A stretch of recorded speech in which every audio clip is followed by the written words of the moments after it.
Well, our relationship with First Baptist Church started about 52 years ago when in February 1962 I joined the staff as Minister of Education.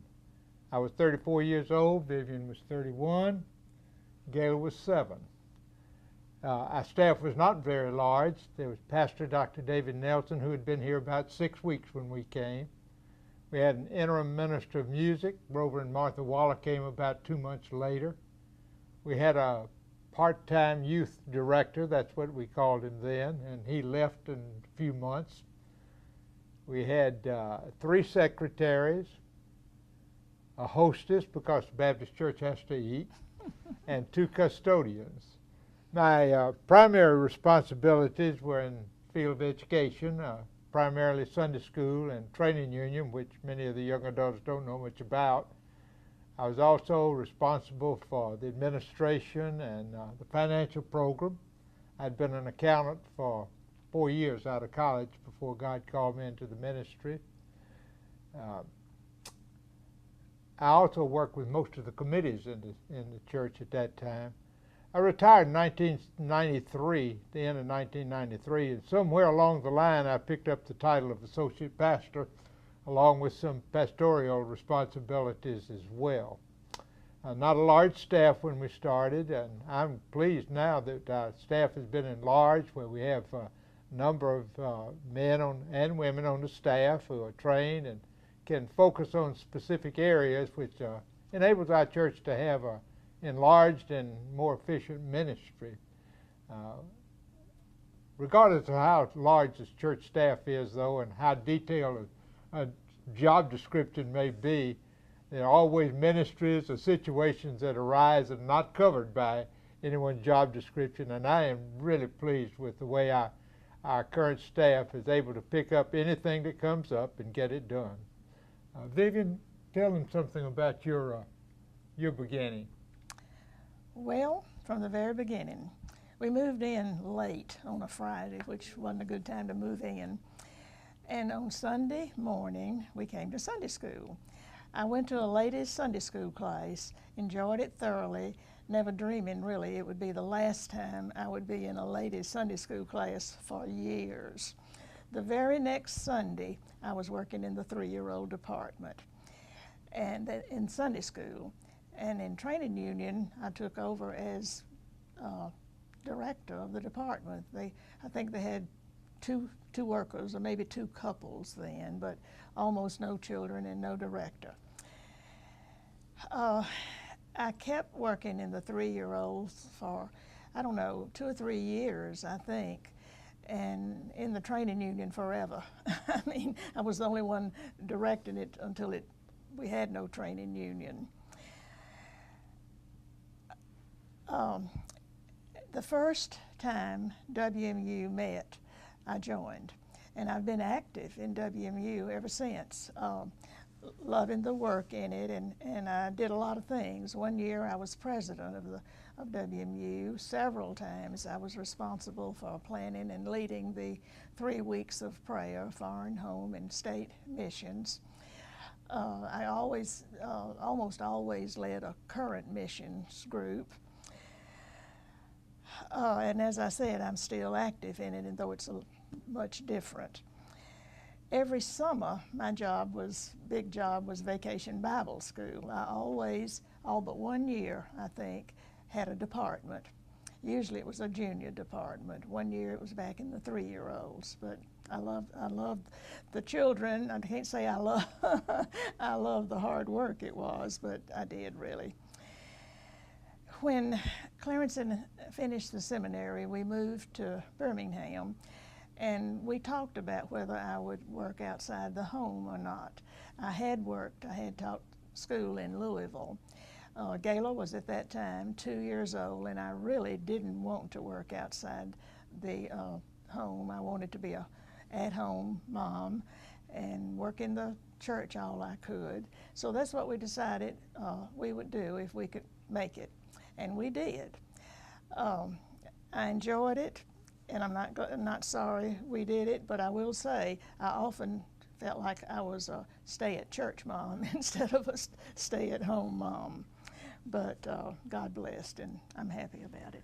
She's been a perfect complement to my ministry, but she's had a ministry of her own as well. She was a very accomplished nursery worker. In fact, had progressed to the point where the Sunday School Board, now Lifeway, had asked her to assist in some Southwide training for nursery workers. Let me give you one illustration about getting started that made me more confident of God's leadership in this. The first Monday night we were here, we had dinner with Jim and Marge Vestal. Jim was head of the layman and head of the Sunday School work for First Baptist Church. Obviously he came, we got together and because he wanted to talk about the needs in Sunday school. He told me how short they were in leadership. There were classes and departments that didn't have leadership. There were departments without directors. The directors then were responsible for the work of the department, and also an assembly before the classes met when they would have singing and announcements, promotion, and maybe a devotion. And there were departments that had no director. There were classes without teachers, and he suggested that maybe some of my first efforts ought to be trying to fill those leadership positions. And I remember telling him, Jim, I know no one. No one. We don't have a nominating committee to work with me. What am I supposed to do? He said, well, we'll help you find people. I said, well, where would you suggest I start? And he said, well, we have one adult department, doesn't have a director, doesn't have a song leader, doesn't have a piano player, and the men don't have a teacher. But there's a man that moved into our church. He was an insurance man, and he came with reputation of being a pretty good Sunday school teacher. His name is Mr. P.L. Brown. He's about 65 years old, but we think he'd be a good teacher for that class. And I said, well, I'll go see him. I remember going home that night and praying, God, we got lots of work to do. But I went to see Mr. Brown the next morning, and I said, I'd like to talk to you about working in the church. And he said, what do you have in mind? And I told him about this adult department, need a director, a song leader, piano player, teacher. And he said, well, my son is a member of this church. He's an excellent piano player, doesn't go to Sunday school. If you can get him to play the piano, I'll lead the singing. And I remember thinking, well, that's not much, but it's a start. And then he said, and I'll teach the men's class, and I will be director of the department until you find someone. And I thought, God, you work now. That man taught that class for about 20 years. He was a beloved teacher. He taught till well into his 80s, and one of the finest jobs of enlistment I ever did, and I had nothing to do with it except ask him to serve.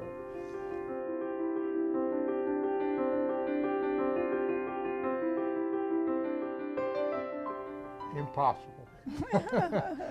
First Baptist Church in 1962 and 2014 are hardly the same church. Let me talk about several categories, and if I get too long, you can stop me and we'll skip some of that. But the property itself, the facilities. When we came, we had the sanctuary building. We had the educational building. It was brand new. We'd been in it about a month. We had a building across the street, catty-cornered from the sanctuary, where most of the education was taking place. We had none of the property on 2nd Street behind the church, across the alley. It was all businesses and buildings. We didn't own the corner lot in front of the educational building, didn't own the parking lot across the street that is used so much. And much of our time here was buying of property, building, remodeling, and paying for all these things were going on constantly. We didn't do much in the way of expansion the first 10 years we were trying to pay off the debt on the building. But in 1973, we bought the corner lot in front of the educational building and built a prayer garden there. 1974, we decided to remodel the sanctuary. It was a little over 50 years old and nothing had ever been done to it. It was time to remodel. Dr. Nelson and I had agreed that both of us would not go out of town at the same time. One of us would always be here. People used to laugh and think and say to us, they think the roof's going to fall in if we're both gone. Well, we had agreed to remodel the sanctuary the summer of 1974, and about 2 or 3 weeks before the remodeling was to start, he and I decided to go with a group of men to play golf down at Kentucky Lake, spend one day down there. And the roof didn't fall in, but while we were gone, a huge chunk of the ceiling did. And so it was time to start the remodeling. That was in 1974. In about 1980, we acquired the property where the CLC is located now.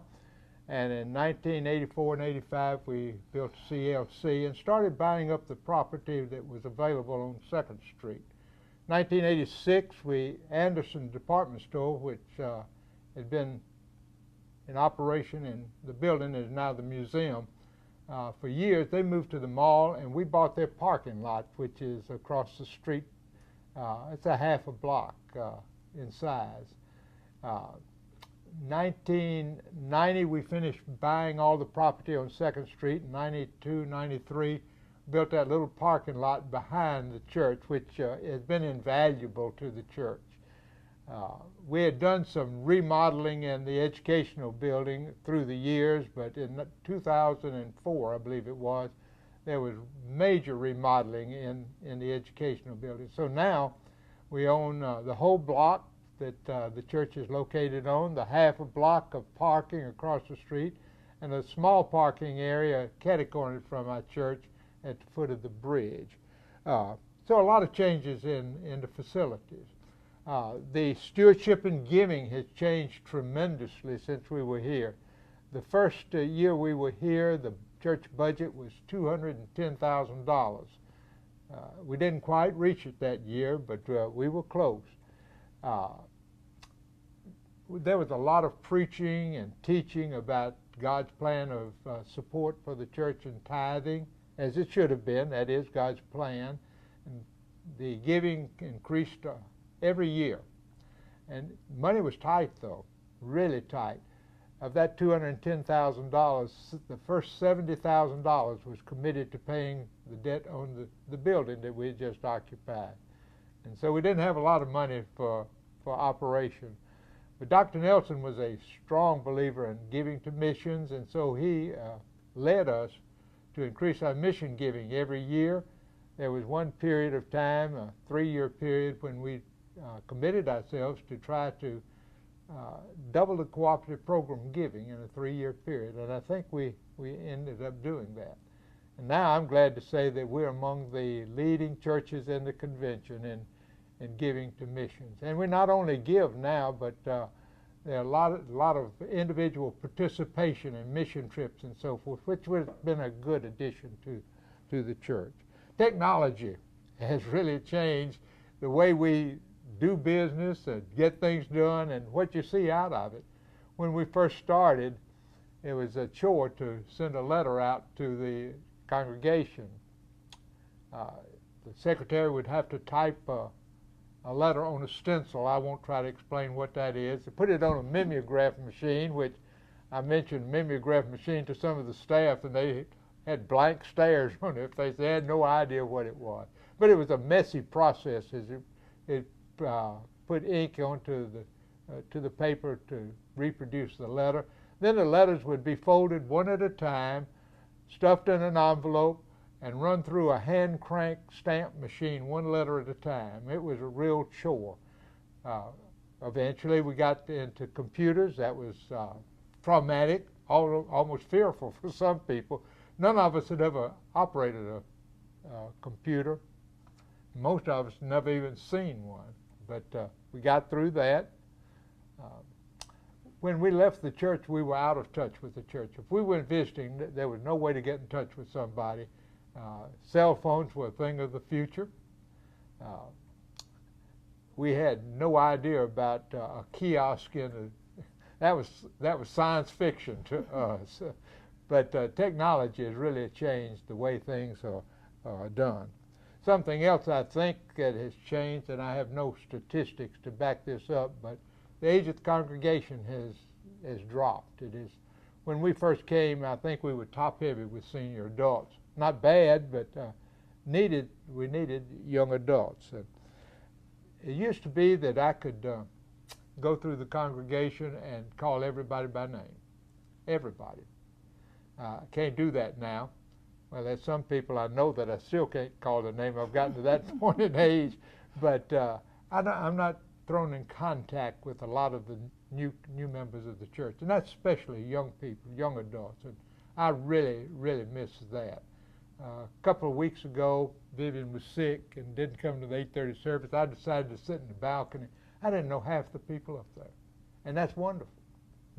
I should have known them, but I just have not met them. But it's certainly encouraging to see all the young adults in our church. One thing that hasn't changed is a good, solid, sound biblical preaching. Some of the best around. I've reminisced too much, Vivien. You remember anything? Not half of what you said. I don't know where I was. Well, I do know where. I don't think I told your last question. I don't think I finished telling where I really spent most of my years. It was right across this hall in the 6th grade department. I didn't say that, did I? I worked with Jo Nelson, and for years we had a great department. She was a good director, and we had good teachers, and we loved the children. Worked there many years. But about things that change, that's where we are, right? Right. One of the things I noticed that first Wednesday night we were here was the different supper, the Wednesday night supper. I know you smiled when you heard about this. We had family-style supper. The tables were already set, tables for 8. Mrs. Truman, our hostess, put the dishes on, set the table, brought the food in bowls, and then let us go to the tables.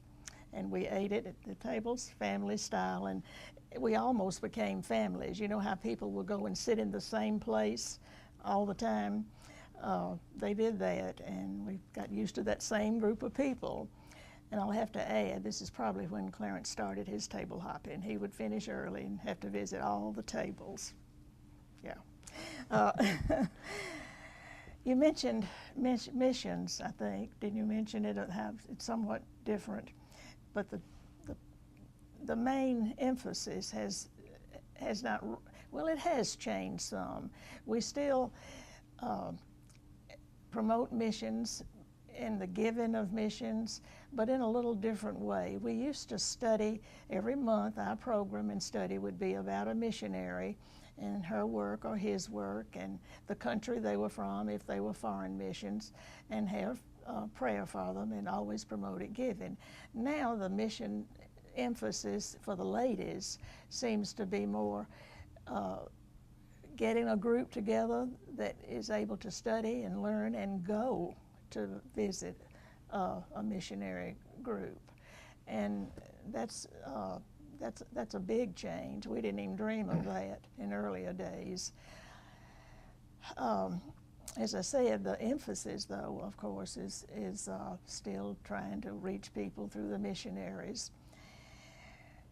In the children's area, it's really changed. We used to have Sunbeams, GAs, YWA, RAs, however the men usually took care of that, I believe. But now we don't have those groups. I hope and I do believe that in other activities at that time when we used to have those meetings, there is some mission emphasis. But we don't have them, just absolutely nothing but mission emphasis groups. Other changes that I have seen through the years is, well, we mentioned, or did we mention, the death of training union. It finally just wore itself out. Thankfully. We worked hard in training union with adults and children, and it grew. I mean, it did grow, Clarence. We had a pretty good group for a while, but then it just died out again. And I think that kind of happened all over the convention. It wasn't just our church. But we had the death of weekly, not weekly, just once a year perhaps, a week-long Bible study, usually led by a seminary professor. They were really good too. We looked forward to those weeks of study. And then we had, we have no revivals anymore, and that was a big emphasis. Those two big things we have no longer. Big change.